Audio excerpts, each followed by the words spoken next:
कहानी की शुरुआत में हमें गौर दिखाया जाता है, जो एक रेगिस्तान जैसे उजड़े हुए ग्रह पर रहता है। उसकी छोटी बेटी की हालत बहुत खराब होती जा रही है, क्योंकि उस ग्रह पर कई सालों से सूखा पड़ा हुआ है। वहाँ न खाने का कोई इंतजाम है और न ही पानी का कोई नामो निशान। इसी वजह से घोर के साथ रहने वाले सभी लोग धीरे धीरे मर चुके होते हैं और अब उसकी बेटी भी भूख और प्यास से तड़प रही होती है। घोर और उसका परिवार हमेशा अपने देवताओं से मदद की गुहार लगाते रहते हैं, लेकिन उन्हें कभी कोई जवाब नहीं मिलता। आखिरकार उनकी सारी उम्मीदें टूट जाती हैं और गौर की बेटी उसकी ही गोद में दम तोड़ देती है। अपनी बेटी की मौत के बाद गौर अंदर से पूरी तरह टूट जाता है और गहरे दुख में डूब जाता है। फिर एक दिन गौर को अचानक एक हरी भरी जगह दिखाई देती है, जो उसके सूखे ग्रह से बिल्कुल अलग होती है। जब वह वहां पहुंचता है तो गलती से उसके हाथ में एक काली तलवार आ जाती है, जिसे नेक्रोसॉर्ड कहा जाता है। उसी जगह वह एक चमकदार और शक्तिशाली भगवान को देखता है, जो आराम से फल खा रहा होता है और अपनी ही दुनिया में खुश रहता है। घोर उसे अपनी पूरी कहानी बताता है, कैसे उसके ग्रह पर सूखा पड़ा, कैसे सब लोग एक एक करके मर गए और कैसे उसकी बेटी भी मर गई। लेकिन इसके बावजूद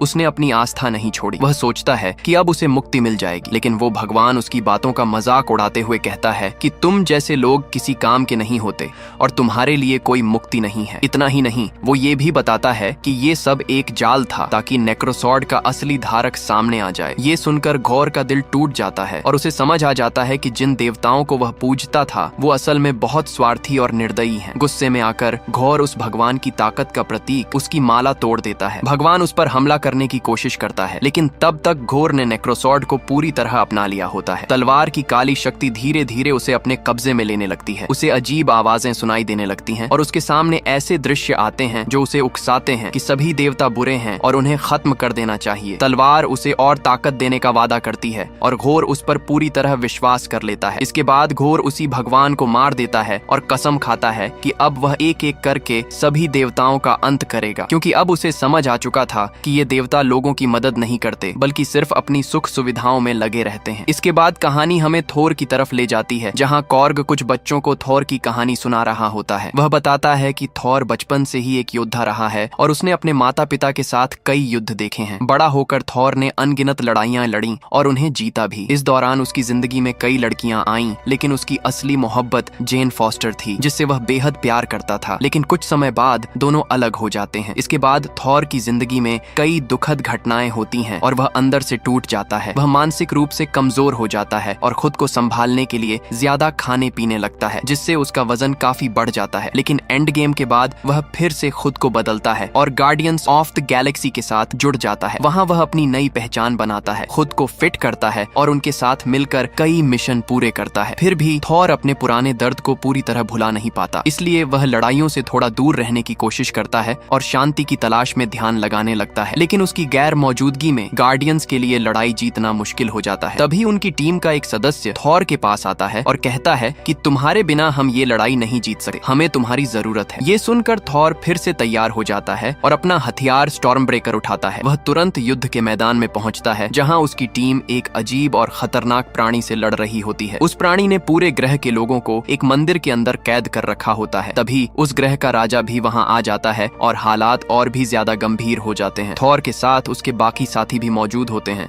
जो उसे देखकर बेहद खुश हो जाते हैं और तुरंत उसकी मदद मांगते हैं। थोर बिना समय गंवाए अपना हथियार उठाता है और सीधे युद्ध के मैदान में कूद पड़ता है। अपनी ताकत और अनुभव की बदौलत वह अकेले ही दुश्मनों का सामना करता है और कुछ ही देर में पूरी लड़ाई जीत लेता है। ये देखकर वहाँ मौजूद सभी लोग खुश हो जाते हैं और थोर के नाम के नारे लगाने लगते हैं। इसके बाद कहानी धरती पर शिफ्ट होती है, जहाँ एक पोस्टर के जरिए दिखाया जाता है कि जेन फॉस्टर अस्पताल में भर्ती है। जेन, जो इस समय कैंसर जैसी खतरनाक बीमारी से जूझ रही है, उसका कैंसर अब चौथे स्टेज तक पहुंच चुका होता है। डॉक्टर उसे साफ बता देते हैं कि उसके पास अब ज्यादा समय नहीं बचा है। इस दौरान उसकी एक दोस्त उससे मिलने आती है और उससे कहती है कि क्या उसे अपनी जिंदगी के आखिरी दिनों में अपने पुराने प्यार यानी थोर से मिलना चाहिए और उसके साथ कुछ समय बिताना चाहिए। लेकिन जेन इस बात पर ज्यादा ध्यान नहीं देती और उसे नजरअंदाज कर देती है। एक दिन जब जेन नॉर्स मिथोलॉजी से जुड़ी एक किताब पढ़ रही होती है, तब उसे पता चलता है कि थोर का हथियार म्योल्निर अपनी जादुई शक्तियों से किसी भी इंसान को ठीक कर सकता है। ये जानने के बाद जेन के मन में एक उम्मीद जागती है और वह उस हथियार को ढूंढने का फैसला करती है। इसके बाद जेन न्यू असगार्ड पहुंचती है, जहां अब सब कुछ पहले से काफी बदल चुका होता है। वो जगह अब एक टूरिस्ट स्पॉट बन चुकी है और दुनिया भर से लोग वहां घूमने आते हैं। ये सब वेल्किरी की वजह से मुमकिन हुआ है, जो अब असगार्ड की नई रानी बन चुकी है। थोर का उसे रानी बनाना एक सही फैसला साबित हुआ था। जैसे ही जेन वहां पहुंचती है, उसे उस जगह के बारे में पता चलता है जहां म्योल्निर म्योल्निर के टूटे हुए टुकड़े रखे गए हैं। वहाँ एक खास जगह बनाई गई होती है जहाँ लोग उसे देखने आते हैं। जैसे ही जेन उस स्थान के पास पहुँचती है, म्योल्निर के टूटे हुए हिस्से हल्के हल्के चमकने लगते हैं, जैसे वो उसे बुला रहे हों। दूसरी तरफ थोर अपनी जीत से ज्यादा खुश नजर नहीं आता और वहाँ के राजा से इनाम के तौर पर 2 बड़ी बकरियां ले लेता है। जब वह उन बकरियों को लेकर गार्डियंस के स्पेसशिप पर पहुंचता है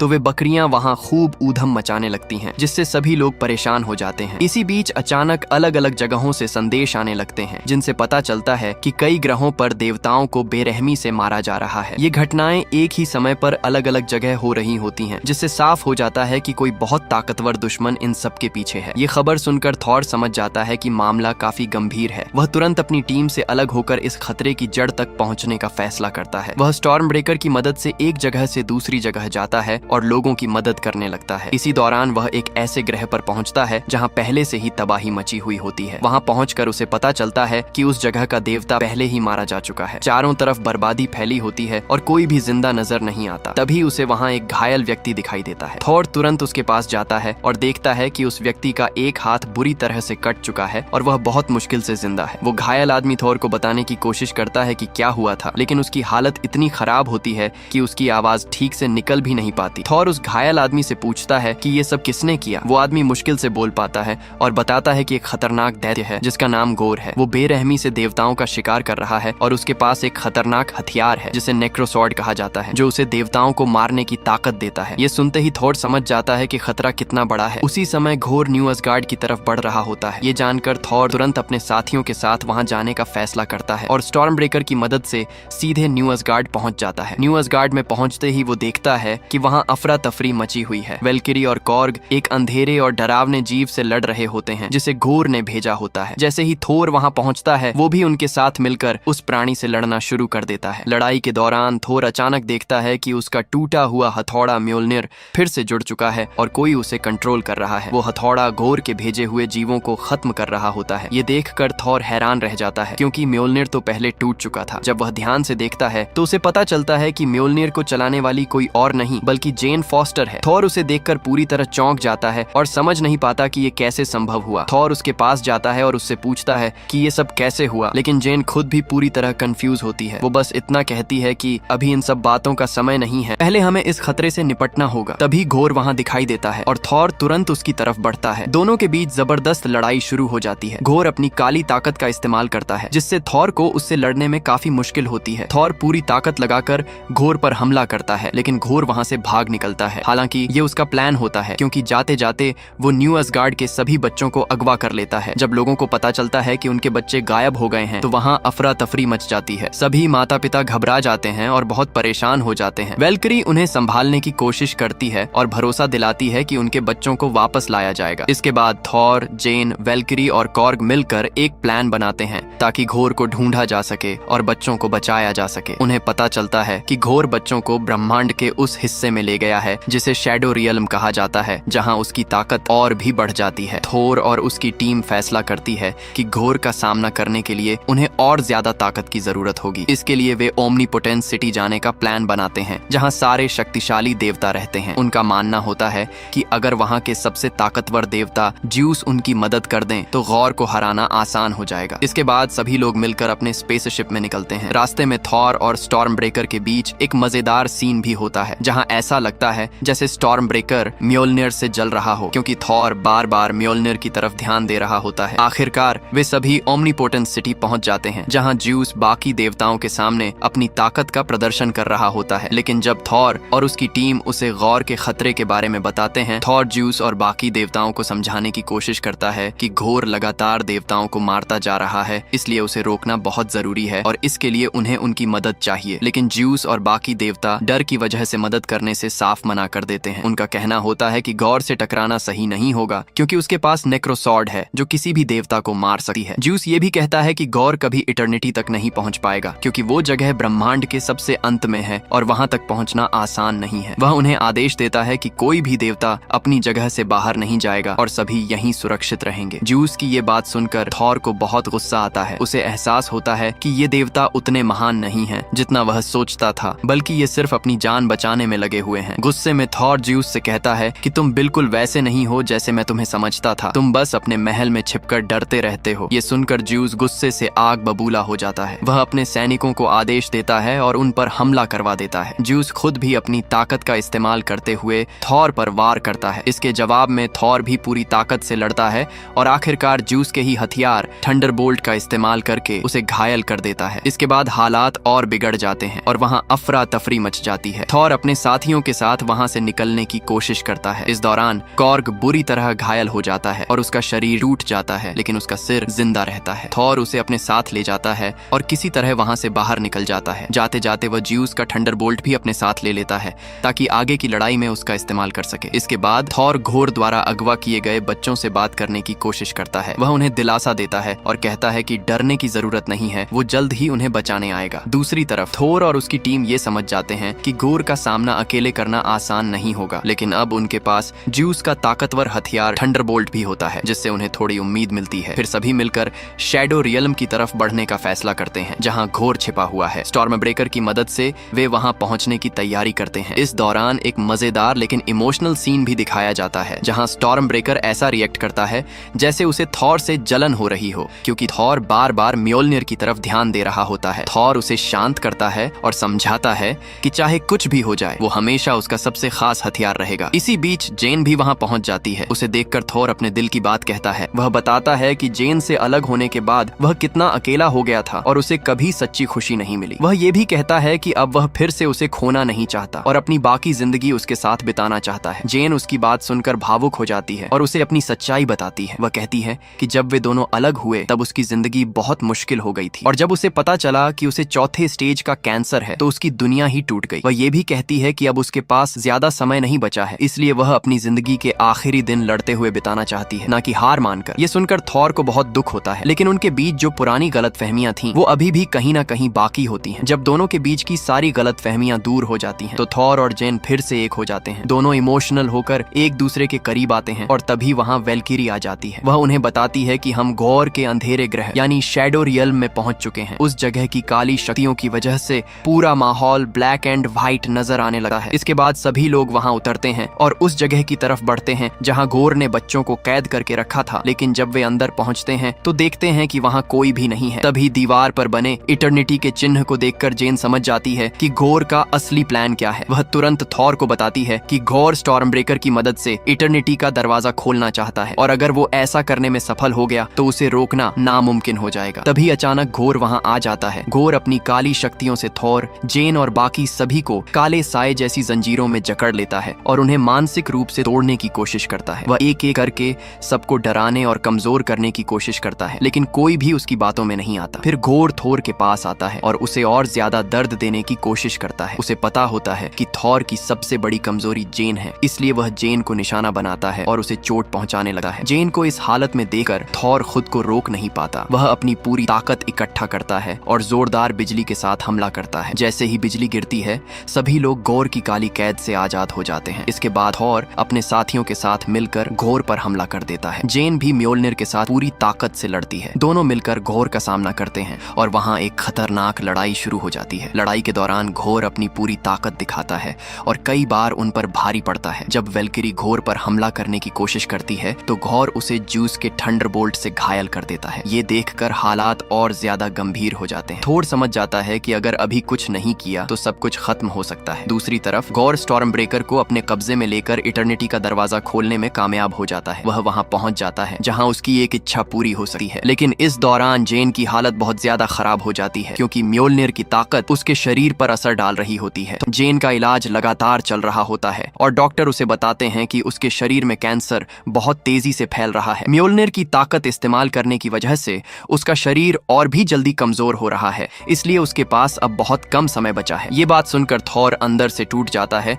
और जेन भी ये सच स्वीकार कर लेती है। जेन थॉर से कहती है कि तुम मेरे साथ रहकर मुझे बचाने की कोशिश मत करो, बल्कि वो करो जो एक हीरो करता है। अगर मैं लड़ सकती हूँ तो तुम भी लड़ो। वो उसे समझाती है कि उसकी कमजोरी की वजह से वो रुक नहीं सकती, बल्कि अपनी आखिरी सांस तक लड़ना चाहती है। तो इमोशनल होकर कहता है कि तुम मेरी जिंदगी हो और मैं तुम्हारे बिना नहीं रह सकता। लेकिन आखिरकार वो जेन की बात मान लेता है। जेन उससे वादा लेती है कि वो बच्चों को बचाकर सुरक्षित वापस आएगा। इसके बाद थॉर वेल्किरी से मिलता है जो उसे ज्यूस का हथियार थंडरबोल्ट देती है, लेकिन वह खुद उसके साथ नहीं जा पाती क्योंकि वो पहले से ही घायल होती है। थॉर बच्चों को बचाने के लिए निकल पड़ता है। दूसरी तरफ गौर स्टॉर्म ब्रेकर की मदद से इटर्निटी का दरवाजा खोलने की कोशिश कर रहा होता है। उसी समय एक बड़ा पत्थर बच्चों पर गिरने वाला होता है, लेकिन थॉर समय पर वहां पहुंच जाता है और उन्हें बचा लेता है। इस दौरान वह खुद भी चोट खाता है, लेकिन बच्चों की जान बच जाती है। बच्चे सुरक्षित होने पर खुश हो जाते हैं, लेकिन तभी गौर के भेजे हुए अंधेरे प्राणी उनकी तरफ बढ़ने लगते हैं। हालात को संभालने के लिए थॉर एक बड़ा फैसला लेता है। वह ज्यूस के थंडरबोल्ट की ताकत का इस्तेमाल करके सभी बच्चों को कुछ समय के लिए अपनी शक्ति दे देता है ताकि वो खुद की रक्षा कर सकें। अब सभी बच्चे भी उस अंधेरे जीवों से लड़ने लगते हैं। हालांकि वो डरे हुए होते हैं, लेकिन थॉर की ताकत उन्हें हिम्मत देती है। वहाँ एक बड़ी और खतरनाक लड़ाई शुरू हो जाती है। इसी बीच जेन वहाँ पहुँचती है। उसने थोर की आवाज और दर्द को महसूस किया होता है, इसलिए वो खुद को रोक नहीं पाती और आखिरी बार लड़ने के लिए आ जाती है। थोर जेन को देखकर परेशान हो जाता है, क्योंकि उसे पता होता है कि म्योल्निर का इस्तेमाल उसकी जान और जल्दी ले सकता है। लेकिन जेन रुकने को तैयार नहीं होती। वो कहती है कि अब पीछे हटने का कोई मतलब नहीं है और फिर दोनों मिलकर गौर का सामना करते हैं। लड़ाई के दौरान जेन गौर को रोकने की कोशिश करती है और थॉर से कहती है कि उसे हर हाल में दरवाजा बंद करना होगा, क्योंकि अगर इटर्निटी का दरवाजा खुल गया तो गौर को रोकना नामुमकिन हो जाएगा। थॉर पूरी ताकत लगाने की कोशिश करता है और किसी तरह उसे पीछे धकेल देता है, लेकिन तब तक इटर्निटी का दरवाजा खुल चुका होता है। ये सब देखकर थॉर स्टॉर्म ब्रेकर की मदद से सभी बच्चों को अपनी ताकत दे देता है। बच्चे अब थोड़ी देर के लिए उसकी शक्ति के साथ लड़ने लगते हैं। ये थॉर ज्यूस के थंडरबोल्ट से गौर की ताकत को रोकने की कोशिश करता है। मौका देखकर जेन म्योल्निर की मदद से नेक्रोसॉर्ड पर वार करती है और उसे तोड़ देती है। तलवार टूटते ही उसकी काली शक्ति भी खत्म होने लगती है।